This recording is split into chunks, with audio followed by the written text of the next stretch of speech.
Hello, this is Taylor with Music Shop 360. Today we are going to be reviewing two very basic and fundamental processes that you'll be utilizing on a daily basis. The very first one is how to process a transaction, and then we'll chase that with how to process a return. Both of those actions are taken place or done and completed out of the register button, which you see here on the left hand side of the screen. So as you're logged in, you'll click on register. It's going to open up the till for you, which is what we're looking at here. And you're ready to go. This is where your employees will be working out of on a daily basis, interacting with customers. So this is where you'll spend most of your time. Okay, so you have a few options here as you're getting started. Now, the very first thing is you're working with a customer and you're processing a transaction is you'll be able to go ahead and put your customer or attach your customer to this transaction. You do have other options as well. If your customer is not already in your customer database, you can add them by simply clicking this Add Customer button that you see here. And as we do that, you can see you'll have various information inputs that you can go ahead and get filled out here as you're adding a customer. These fields, these are optional. So every one of them, you can add as much or as little information as you would like when you're adding a customer into the system.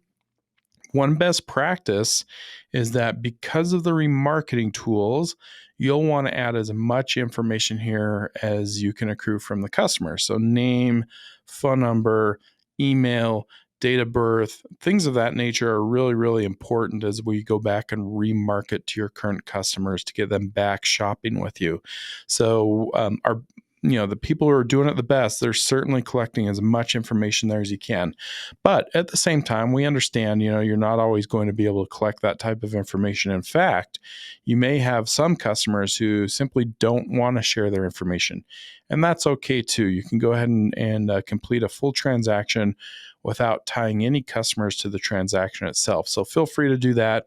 In that case, you would simply start scanning your products and go ahead and ringing the customer out, and we'll walk through those as well. But for our purposes today, we'll actually bring in a customer who I already have in my system. So for today, I will say that McKinley is our customer. So I've gone ahead and I've searched her out. Now you can see that you can really input and recall a customer based on a lot of different inputs there. So name, phone number, email, things of that nature, those will all draw in the customer for you. Okay, now as you've done that, you can see she's come up in our system here, and I'm ready to ring McKinley out. So what we'll do at this point is we'll actually just start scanning the barcodes of the items that we are going to be selling to McKinley today. Now, I don't have any products with me, so I'm going to use this nice little feature right here where my cursor is. And this is a smart search tool. So if the product does not have a barcode, or you don't have your barcode scanner with you, or you're out at a show, really not a big deal. All you need to do is just simply search for your product. As you can see here, there's quite a few different inputs that you can go ahead and utilize as well to find your product. So titling, SKU, barcode, manufacturer ID number, alternative IDs, all of those things will draw on the product. So today I'll actually just use title. So we'll just say that McKinley's coming in today and she's going to go ahead and purchase this snare drum from us. As we do that and we click into the product, it actually brings the product into the point of sale. You can see it's got the retail price. It also has the quantity that we're going to be selling to the customer. It's also applied, in this case, a 10% discount. McKinley has an all-time. We've assigned her an all-time 10% discount, and so that's being automatically applied. You do have some additional discounting tools if you would like to utilize them. So as we click into the little pencil icon there, you can go ahead and apply a percentage discount or a flat dollar amount as well. We do recommend notating any of those as well. You can also select tax exempt. Now, the nice thing is you can see here, these are line item edits. Okay, so if you have a transaction that has multiple items and you're just wanting to discount one specific item, Or if for one reason or another, just one specific item is tax exempt, you can go ahead and apply those discounts or exemptions to the one item specifically. Now, for transactions that you want to make a discount on across the board that applies to all items inside of the transaction, you just simply come over to this little discount button right here, and you can see it's different. Discount entire sale. So instead of it applying to just one line item, it's going to apply to the entire transaction. Okay, now one other really neat tool that we've rolled out is this little product information button. What this is for your employees. Okay, so as they're working, especially if it's a salesperson, they're needing to see kind of what budget or what margins they're working within, or the cost of the item, or if your employee needs to know if you have any on order, things of that nature. That's all going to be found within this product information button. So I've pulled it up here, and you can see the information that's available to you, including where it's located in the store, if it's eligible for rewards, your margins, again, your markup, pricing, things of that nature. That's all available to you if you have them on order. Again, all really kind of critical information to give your customers a really great shopping experience with you. Now, to actually ring out the customer, it's very, very easy. All you're going to do is you're going to come down here and select the method of payment. You have a couple options to you by default, cash, card. We do offer, as you're probably aware, fully integrated merchant processing. And so certainly you'll have that available to you. You do have this other button as well. If you do that, you can see you do have multiple payment options that are available that you can assign or designate to this transaction itself. In this case today, I'm actually just going to say that McKinley is making life easy on us, and she's paying cash. As we click cash, we have the ability to enter the amount of cash that we're receiving from the customer initially. We can input individual bills that we receive. Really, however your employees want to handle this, they'll be able to handle it the way that they would like to.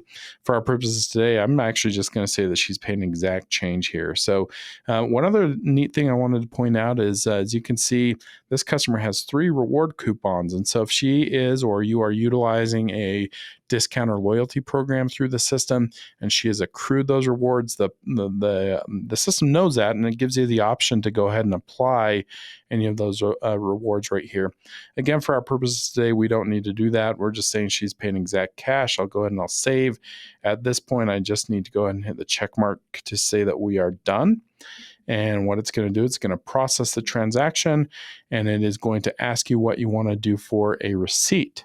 At this point, you have a few options. You can say, I want to do a gift receipt. I also want to email the receipt to the customer, or I just want to print a traditional receipt. You can select as many or few of those options as you would like.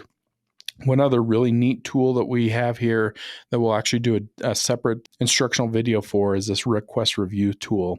And again, that's a really exciting tool that it's been really effective for our store. So we'll talk about that in a different video. Again, you can select as many or as few of these options as you would like. Of course, we don't need to do any today. I'm actually just going to close out of it. We're ready to move on to our next customer. So just like that, we've processed a transaction. All right. Now, one thing I did want to point out is I'm just going to pull up the receipt prompt here. Now, I don't have this configured for a receipt printer or anything like that, but this, we'll get your printer configured for you and get it printed out how you would like. We also have done a lot of development on how these receipts are presented. So you actually have a lot of options as far as what you want to show, logoing, things of that nature as well. But the reason why I wanted to show this here is because you can see the receipts are going to print out with a barcode. All right. Now, that's a really fantastic segue into what we want to look at next, which is processing a return.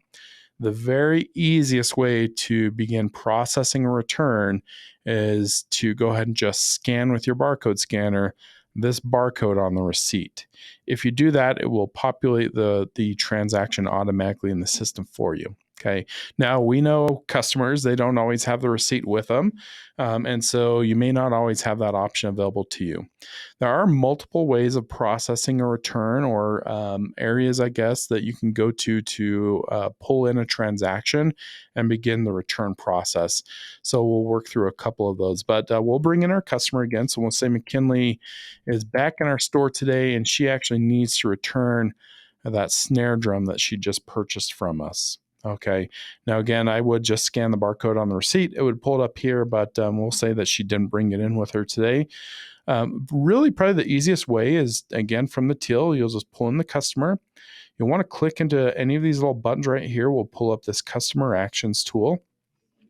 Here along the right-hand side, this is a running history of all of my transactions with this specific customer.